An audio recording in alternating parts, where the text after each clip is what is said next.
సామాన్యుడి చేతిలో సామాజిక అస్త్రం నెంబర్ 1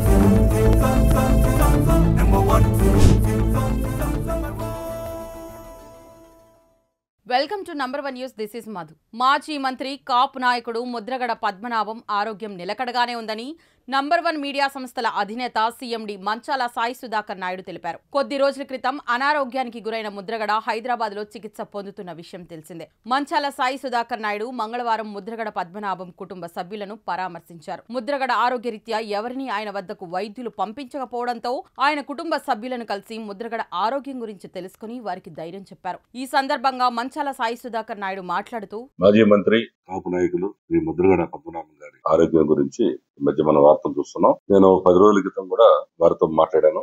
అప్పుడు కూడా ఆయన ట్రీట్మెంట్ జరుగుతుందని నేను చెప్పడం జరిగింది. మరి సడన్ గా గత 2 రోజుల నుంచి ఆయన తీవ్ర అస్వస్థతకు గురయ్యాడని, తర్వాత ఆయన్ని హైదరాబాద్ కూడా తరలించారని మన వార్తలు. ముద్రగడ పద్మనాభం గారి ఆరోగ్యం ప్రస్తుతం నిలకడగానే ఉంది. మేము ఆయన చూడటం కోసం హైదరాబాద్ రావడం జరిగింది. మరి అక్కడ పరిస్థితుల ప్రభావం వల్ల లోపలికి అందరినీ కూడా అలౌ చేయట్లేదు, ఐసీయూలో ఉండటం వల్ల.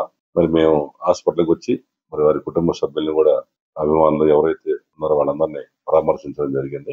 త్వరగా ఆయన కోరుకోవాలని, తిరిగి ఆయన యాక్టివ్ గా తను అన్ని కార్యక్రమాల్లో పాల్గొంటారని ఆశిస్తున్నాం. ముఖ్యంగా చాలా మంది చెప్పేది ఏంటంటే, ఈ కాపు యువకులకి మీరు ఆయన మీద ఈ ఆరోగ్యం బాగాలేదన్నా కానీ రకరకాలుగా కింద కామెంట్స్ పెడుతున్నారు, ట్రోలింగ్స్. ఇది కరెక్ట్ కాదు.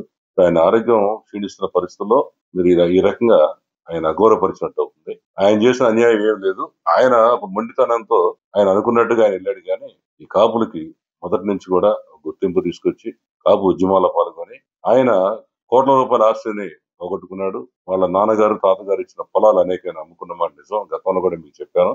నాకు ఆయనతో ఉన్న సన్నిహిత్యం వలన మీకు ఎన్ని క్లారిటీ చెప్పగలుగుతాం. తొందరపడి మీరు ఈ పరిస్థితుల్లో, ఆయన పెద్ద ఆయన, రాజకీయాలు మనం మాట్లాడుకోకూడదు. మరి ఆయన మీరు అనవసరంగా గురించి చేయడం, అసభ్యంగా మాట్లాడడం అనేది తప్పని మీకు చెప్తున్నాను.